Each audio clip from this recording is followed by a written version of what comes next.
Anyone remember what we're learning?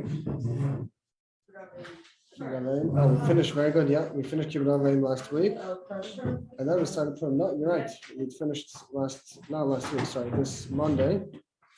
We finished Kibbutz Avim, the laws of honoring one's parents, and then we moved on to the halachis of Purim. So before Purim, we learned this past Monday that there are 4 parashas that we read around the time of Adar. Anyone remember what they're called? You don't have to. Oh, that's one of them, yeah, that's right. So we have Shkalim. Shkalim is the first one. That's the one that we read before yeah, that's right. On Shabbos and Adar, pretty much. And this year that we have 2 Adars, so we'll read it in the first Adar already, Shams and Adar Sheni, the second one.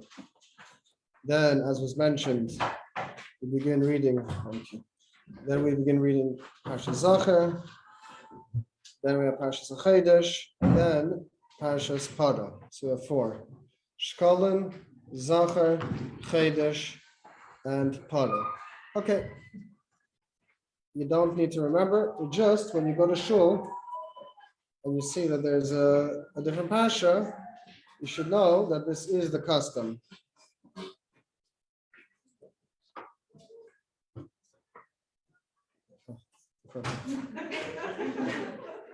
Okay, so what we know is in Shulchan Aruch, everything is halacha. Everything that's brought is halacha.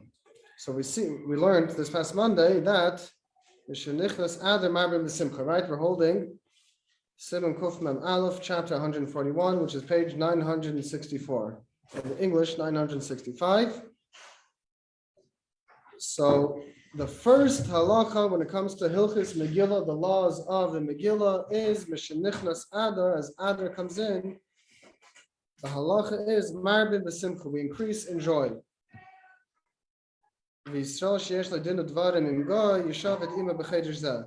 And if a Yid has, for whatever reason, a court case with somebody who is not Jewish, it's brought down that you should push it to the month of Adar. Why? Because at this time, the mazel of a Yid is very strong. And the Rebbe actually brings, we mentioned last time, that Shenichnas Adar Marbim B'Simcha is not just referring to the first Adar, if there's 2, but it refers to both Adars. And as we shared last time, it's a very, very nice thing that we know if something kosher mixed into something which is not kosher, you need to have 60 times from the kosher against the one thing which is not kosher. Then it becomes nullified. This is the concept in halacha called batal b'shishin. It's nullified within 60. So if you have 60 times against something else, there's something called bittul, something called nullification, and it's not viewed as an entity anymore, it's nullified. Now, the Rebbe says that it's the same thing when it comes to Adar. When you have 2 Adars, when it's a Shana Mubarak, a leap year, and you have 2 Adars, that's 60 days. So all of the not positive things become batal b'shishim, they become nullified within the 60 days of Adar. So, also as we mentioned this past Monday, what do we do the day before Purim? We have to fast. That's right. There's a fast day called Tainus Esther. Does anyone remember why? What's the reason for this fast? Oh, exactly. Before going to war, on the actual day of Purim, all the Yidden got together to fast. What's the purpose of that? It's to find countenance in the eyes of Hashem. And Moshe Rabbeinu did the exact same thing before fighting Amalek. Moshe Rabbeinu fasted. So we see there is a special inyan, there's a special concept that we see that before the Yidden went out to war to fight, they fasted first and foremost to find countenance from Hashem, that Hashem should help us be successful. Now, just a trick question. Is it the smartest thing to do to fast before going to war? Not really, right? So what's the answer? Why do they do it? Exactly, because the real victory, the real hatzlacha, not just in a war, but any single thing in your life is from Hashem. So therefore, even if they're doing something which really doesn't make sense, you're going to fast before going to war, the answer is because it's not just your victory. Hashem is the one who's giving you the victory. And when you put your full belief and your full trust in Hashem, this is the ultimate thing which will bring to victory. Anyone remember who's exempt from fasting? That's right. Who else? Nursing. Yeah, correct. Yeah, and somebody sick, somebody who's generally weak. Correct.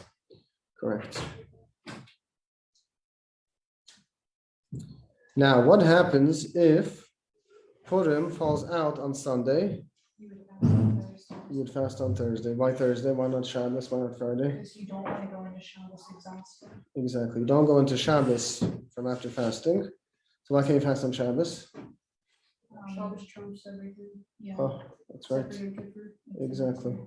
Yeah, you can't fast on Shabbos. So therefore, you have to push it off before. But you can't do it on Friday because there's halacha that you can't go into Shabbos when you're not in a good mood, so to speak. That's not exactly the right word, but for lack of better words. So therefore, you push it off to, you push it forward, correct, to Thursday. Exactly. What happens if somebody, by mistake, ate on Thursday? They have to fast on Friday. Exactly. So by mistake. So if somebody's not feeling well, whatever, they're exempt, so then they can eat and they don't have to make up the fast. But if somebody ate by mistake, then they make it up on Friday, even though generally we don't fast on Friday, but in this case, one would fast on Friday. How should one's dress be for Purim? Like Shabbos, correct. It's a minhag, it's a custom to wear one's Shabbos clothing, l'kaved Purim, l'kaved the reading of the Megillah. And also, the table should be set. It should be done just as if similar to Shabbos.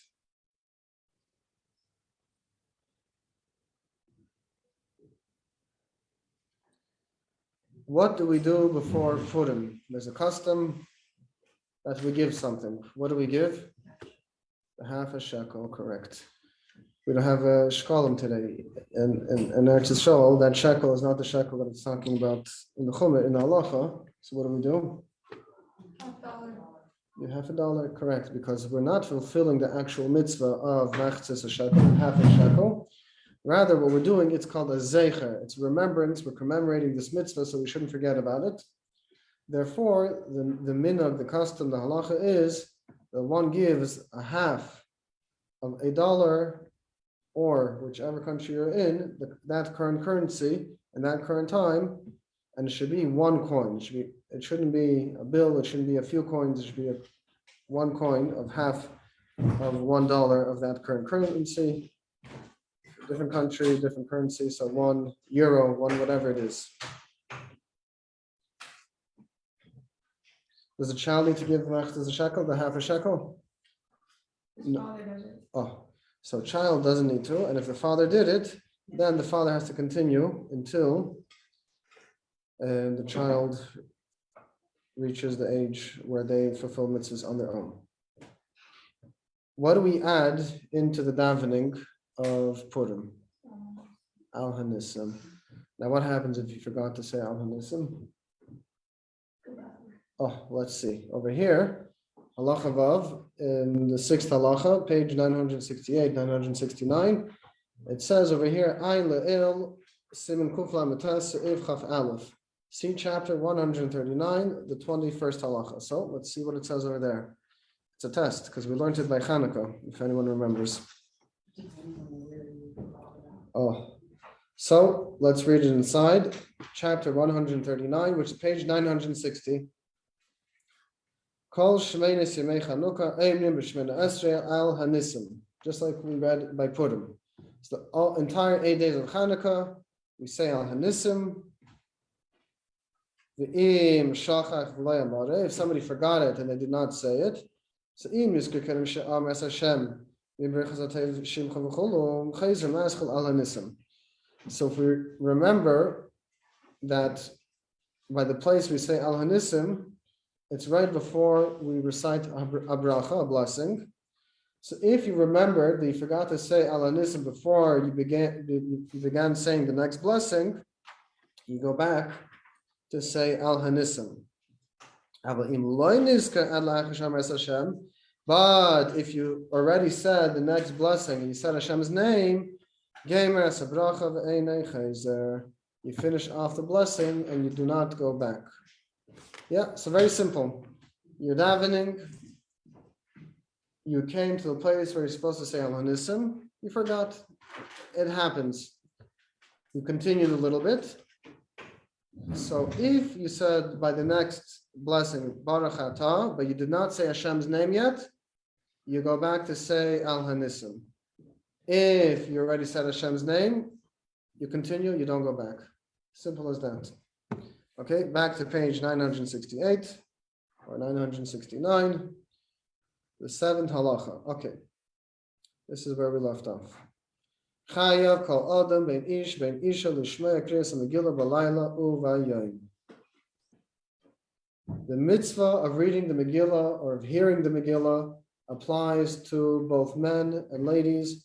They have to hear it twice. B'layla, by night, u'vayayim, also by day. Therefore,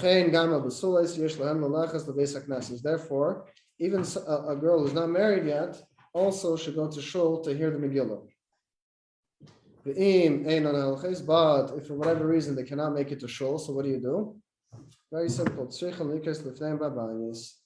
get somebody to read it for you where you are.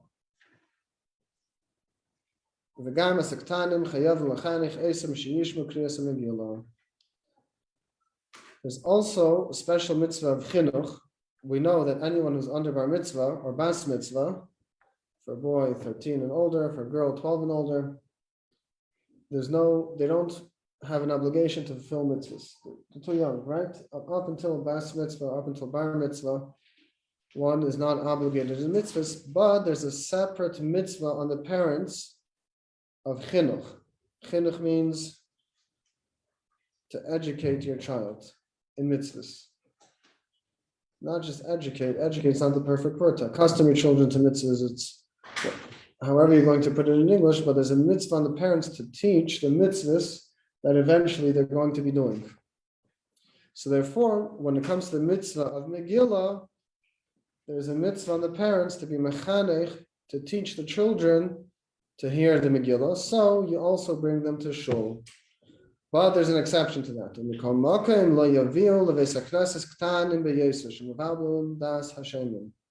One should not bring children which are too young.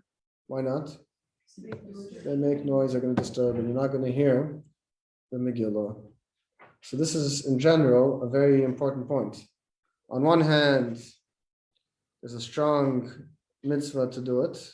You have to teach your children. On the other hand, if it's going to come at the expense of other people's ability to hear the Megillah, then the children stay at home. So, in general, when it comes to things in life, it's always good to look at the bigger picture. Before one does something, how is it going to affect other people? How is it going to look? Stuff like that. So just like over here, we see there's a mitzvah of chinuch, right? To train the children, to teach them that there's a mitzvah.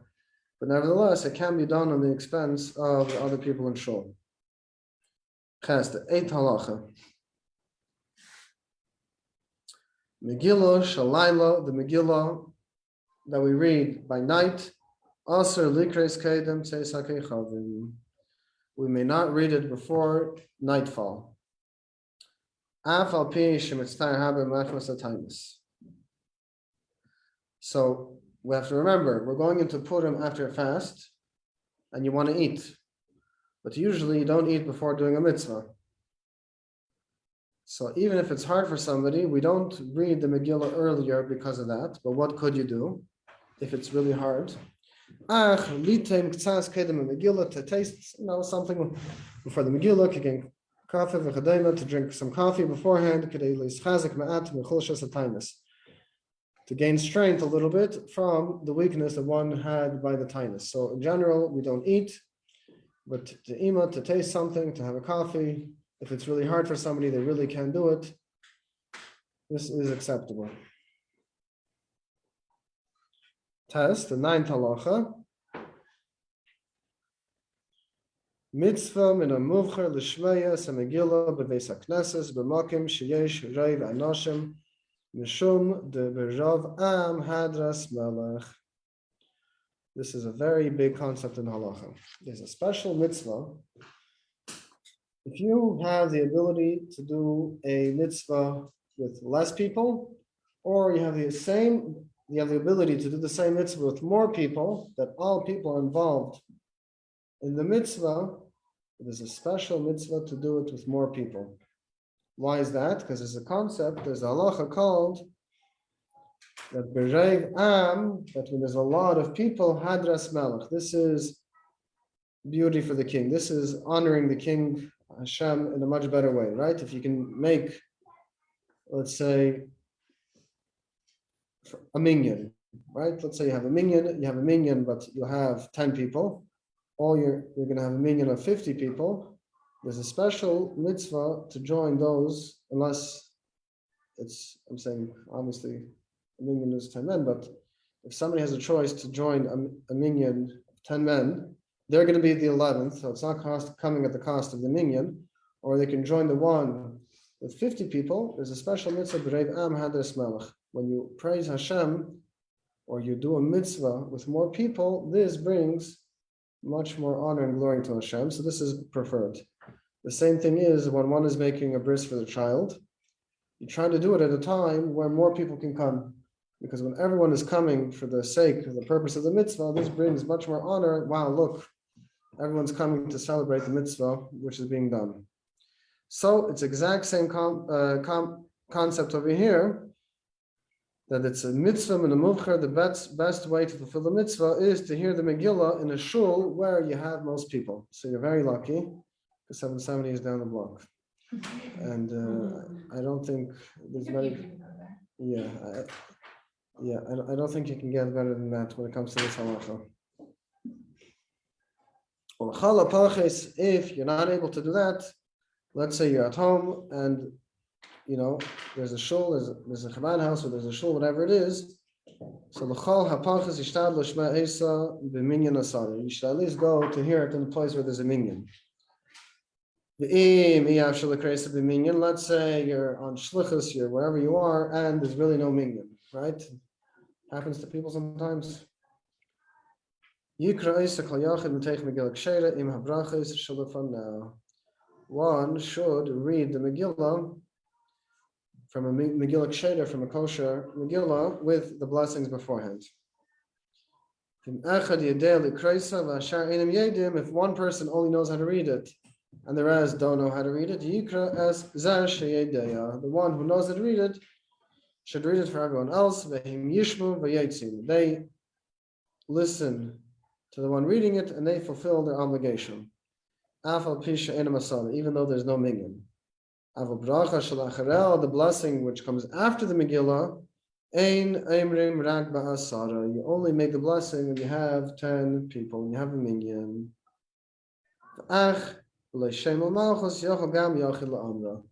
But there's another way to say blessing. You can say a blessing has to be b'shem malchus. Shem means Hashem's name, and malchus is referring to Hashem's kingship. This is what makes a blessing. But you can say Baruch Shahakel Niyad Bidvari, for example. So you don't say Baruch Ata Hashem Elokeinu Melech Haolam. You didn't say Hashem's name, and you didn't say malchus. So you didn't say Hashem's kingship. So you said Baruch, and then you just skipped to what the blessing is. So this you could say without a minyan. So again, the best thing to do whenever possible is to hear the Megillah Rev Am had the smelach in a way where there's more people in shul. What's the second best option? Anyone remember? Read it at home. Oh, what happens if you have a minion? Oh, Should you read at home or with a minion? with me. With a minion. If you don't have a minion, then at least read it by yourself with a kosher Megillah. If you have somebody else who knows how to read, they'll read it for you. They'll make the blessings before, but they do not make the blessings after without a minion. Rabbi, the last part of the Maha, we need to say before the Shem name, you just if you don't have the name. Only if you don't have a minion, correct. If you don't have a minion, so you say the blessing without Hashem's name. Yud, the 10th halacha. Minhag b'chol Yisrael, it's a custom which is accepted in the entire Jewish nation. Sha'keira eina keira mateich Megillah krucha, ela peshet esa v'kefla daf al daf k'mei igeres. Why? Because shenikres igeres hapurim. Al Hashem im einem tzrichim l'pashta. Before we get to the actual halacha, I just want to bring out over here, it says there's a custom which is accepted amongst the entire Jewish nation. I just want to bring out something, the importance of a Jewish custom. What is accepted by the Jewish people, this has a lot of value in halacha also. So much so that if you look in Sifrei Halacha, in the Sfarim, in books of halacha, the holy books of halacha, and responsa of different halachic authorities, so on and so forth, we always see that when it comes to a minhag, a custom which is accepted by the Jewish people, this takes a lot of precedence. It carries a lot of weight when it comes to halacha.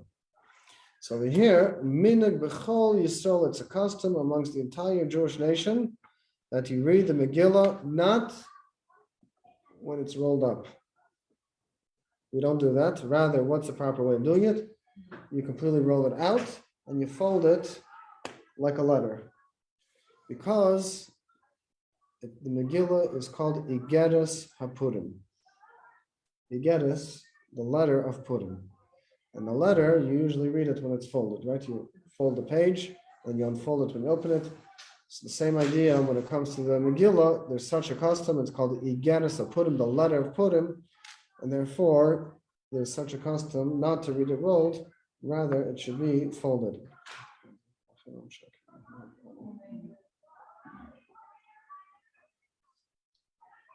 But this custom is only, we're careful about it for the person who's reading the Megillah. The people who are listening to the Megillah, it's okay if they have it rolled. The main thing is the person reading it. But you'll see, most people, even the ones who are listening, they have it folded. So it's very important to know.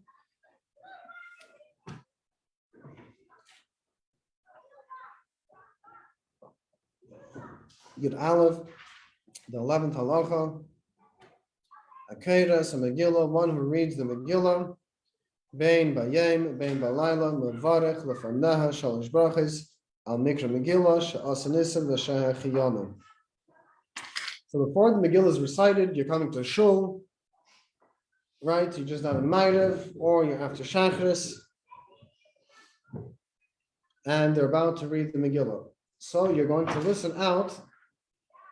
The Baal Kaira, the one who's reading the Megillah, is going to recite 3 blessings.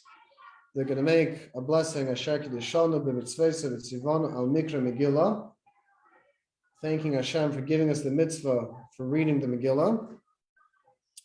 We're going to make a bracha of She'asa Nisim, thanking Hashem for the miracles that Hashem made for us. And the 3rd blessing, Shechiyanu, thanking Hashem that we made it and we're alive to be able to fulfill this mitzvah. And after the blessings are recited, after the Megillah is read, you roll it up, you leave it in front of you. If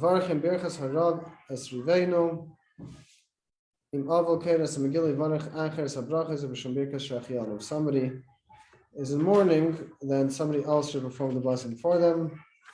Okay.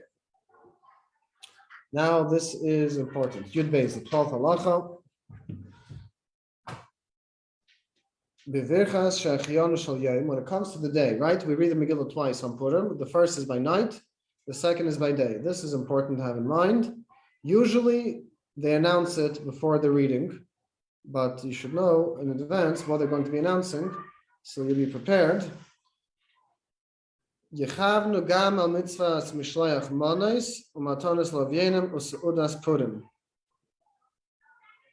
V'chein shliach hatzibur tzarich sheyichaven lahitzias hatzibur gam al mitzvahs elu.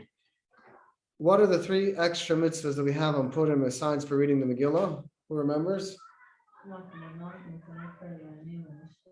There you go. So when you hear the Shechianu, by day, there's a mitzvah of Mishlech Manos. You send food to your friends. We'll get to those exactly how you fulfill that mitzvah. Matanas Lavyenim, you give extra tzedakah to the needy. And there's the special mitzvah Seudas Purim of the Mishnah to have a meal, a feast on Purim. So the Shechianu, which is recited by reading of the Megillah, you also have in mind that this Shechianu is going on these three mitzvahs also, not just the Megillah. And the Shliach Tzibur, the Chazan who's reading, also has to have in mind that he is saying Shechianu for everyone else for these three mitzvahs also. Let me ask you a true question. Why don't you do it by night? Yeah, why don't you have in mind the three mitzvahs by Shechianu by night?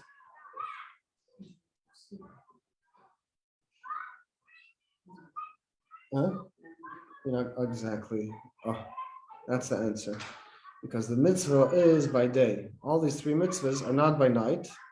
These three mitzvahs start by day. Right? Nobody gives Matanas Lavyenim or Mishlech Manos or the Seudas Purim by night. Because the mitzvah is to do all of these things by day, the day of Purim. Therefore, that's why by night we don't have in mind the Shechianu, because we're not doing the mitzvah then. That's why it's done by day. Yeah, excellent. Yud Gimel, the 13th halacha. This is also important. This is very, very important.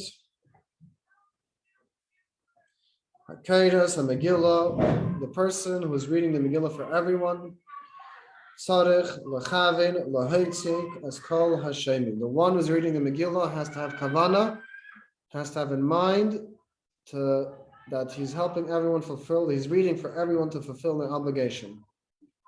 V'gam Hashemeya, also the one listening, Tzarich, Lachavin, Latzes, Lishmei, Kol, Teva, V'Teva, they have to have in mind that they're fulfilling the mitzvah of listening to the Megillah, and they have to hear Kol Teva V'Teva, every single word.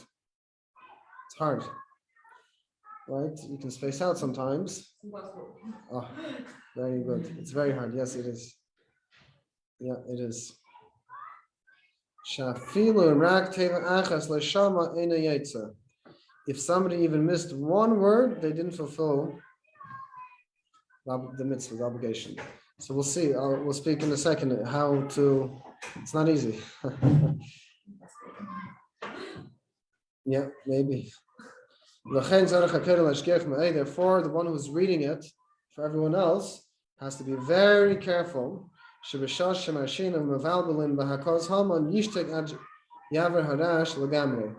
one who's reading the Megillah has to be careful that whenever we bang Haman, he has to wait until everyone is silent and finished, then to continue to read. Because if he continues to read while everyone is still making noise, people are going to miss some words, and that's a big problem. So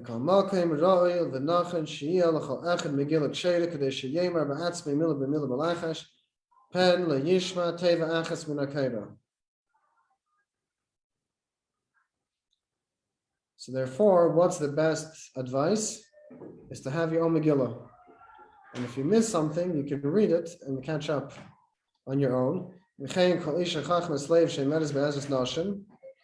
So too, any lady who is sitting in the lady section, which it could be a little bit harder to hear, if it's possible, if it's possible, this would be a very good thing if she would have a kosher Megillah to read from, because there 770, it's much easier because the bima is right smack in the middle and you're on top. So if everyone's quiet, it projects very well. So you shouldn't have a problem. But in some shuls, let's say you're equal. The Balkaid is over here. It's a big shul, and the lady section is here. It's not projecting out. You're on the same level, and it may be a little bit harder to hear, especially if there's kids, whatever it is.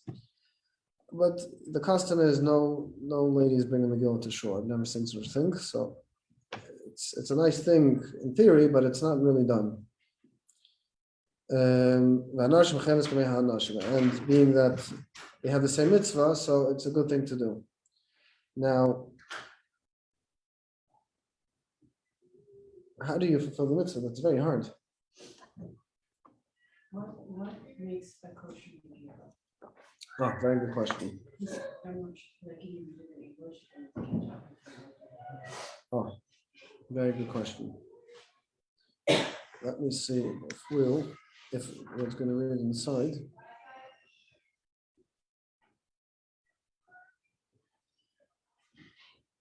I want to see if he mentions it.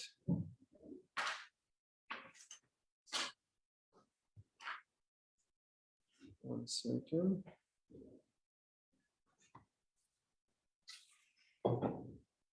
Okay, I think he is going to mention it. That's an excellent question. What makes a kosher Megillah? And can you have a Megillah in English?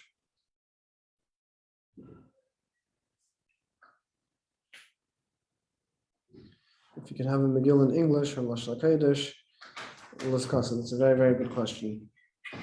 He doesn't go through all the details, but in Hashem, we will discuss that. It's a very good question. So, what do we do to be able to fulfill the mitzvah? So, everyone knows how to read the alphabet here, or how to read the words? Yeah, more or less.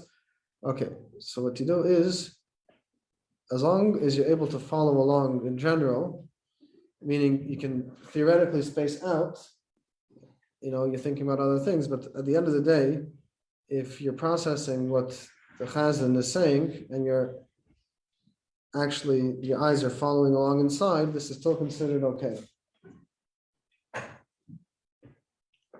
Meaning the main thing is to put the phone on silent and just follow along. So even if the mind, starts walking, starts wandering, as long as you're still following along, you're still fine.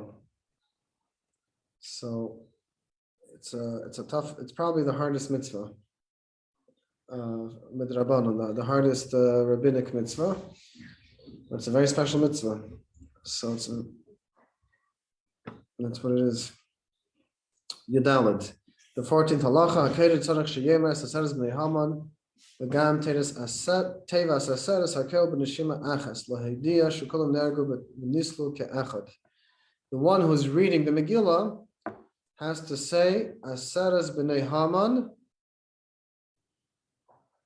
all the names of the children of Haman, the 10 sons of Haman that were hung, has to say it in one breath. Why is that? To show that they were all hung as one.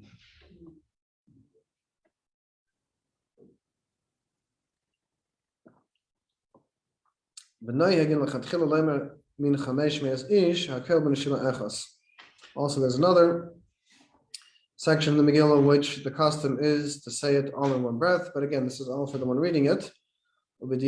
After the fact, even if one did not say it in one breath, everyone else still fulfills their obligation. It's not the ma'akiv. It doesn't hold back from fulfilling the mitzvah. So the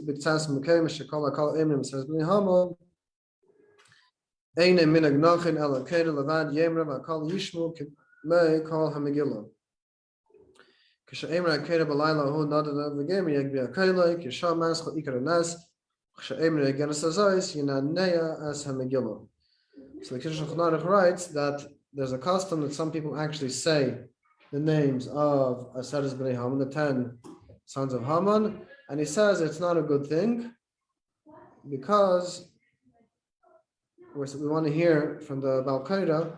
So if you're still saying and the Balkaira starts to read, it's not the best thing. So our custom is actually to say it. So the Balkaira just has to wait a little bit longer for everyone to finish saying it and then continue. Another custom which is brought down is when we say Balayla Hahu Nodad Ashnas Melech, that on that night the king couldn't sleep, referring to Achashverosh, the Balkaira has to raise his voice to why? Because you show that this is where the main miracle happened, started. Because when he couldn't sleep, then he checked his records and he found, oh, Mordechai saved his life, right? So therefore he wanted to do something good for Mordechai, and that's how the whole miracle started. So we raise the voice over here by this section of the Megillah to show that this is the main part of the mitzvah. Okay, let's quickly review what we learned.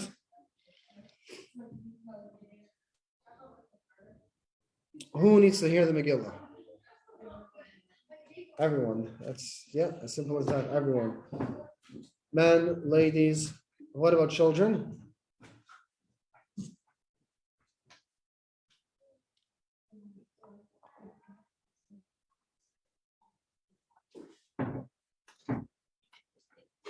What about children? The children need to hear the Megillah?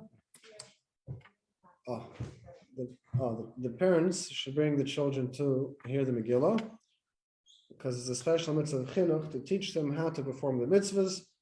Is there an exception to this rule? Yes, if they're allowed in shul. That's right. If the children are allowed in shul and it's going to disturb others, then they should not be brought to shul.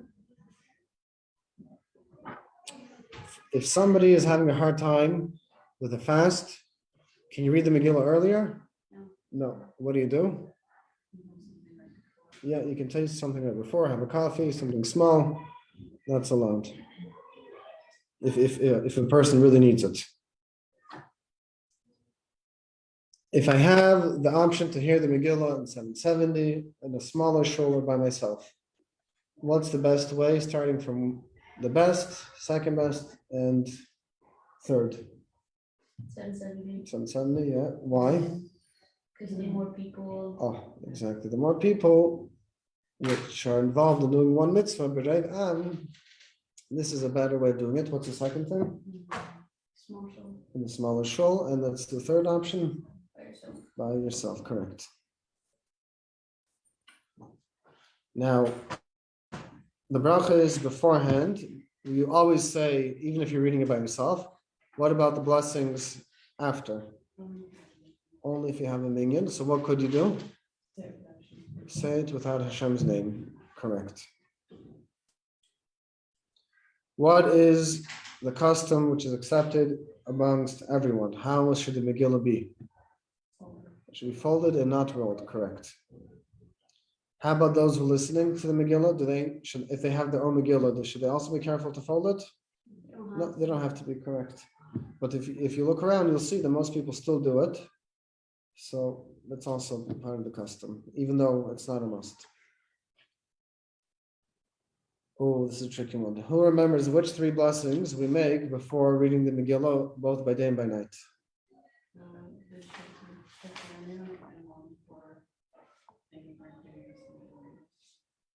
Oh, so we have 2 out of 3. Shechianu is the third one.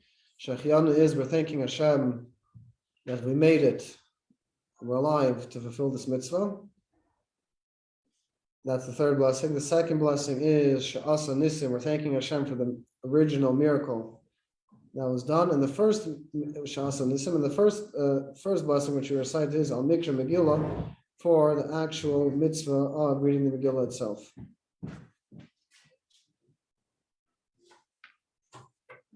Yes. I just now confused after all these years. The people who don't know Hebrew. Yeah. Basically, I know on Russian language there is like what's called like transcription, Transliteration like is the Hebrew same. words. Oh, that's in fine. Russian, But sometimes it's still like hard to listen and to follow the chazan. So what are they doing? That's a very good question. It's a very, very good question. That's a very, very good question. So as long as they're listening, even if they don't match it up 100%, but they're listening to the best of their ability, that's good. That's fine. So from someone who knows Hebrew or can understand it, it's like Hashem asks like to follow, right? Yeah, you follow, and somebody who does, fortunately, and the ability to do the mitzvah, it's very good. It's very good. You can listen, like in Hebrew by the cousin, and remember time you're reading your Megillah in your language or Sorry, at the same time? yes. Oh, very good question. Can you read the Megillah in your language at the same time as you're listening? So the best is to, when it comes to the mitzvah, is to just to listen to the chazan and follow along, because, sorry, even if you don't understand it. Yes, even if you don't understand it, correct. Yes, that's a very good question. Even if you don't understand it, you should still listen to what the chazan is saying. It's the same, really the same thing over here. Even if you don't, grasp everything, still you should do whatever you could to just to listen to the chazan, because the mitzvah is to hear the Megillah. So even if somebody doesn't understand, that's okay, because the mitzvah is to listen, the mitzvah is to hear it. Okay, Mitzvah Shem, we will continue. I have a question. Yeah. I'm wondering, is it just a mitzvah to hear it? Like, do you have to follow along as well, or can you just like hear the chazan saying it? Oh, very good question. So strictly speaking, the mitzvah is to hear it. On a practical level, to help you be able to hear, it's very worth it to follow along inside. That way, you don't get distracted. But the main mitzvah is just to hear it. Okay. Okay, thank you. Sure.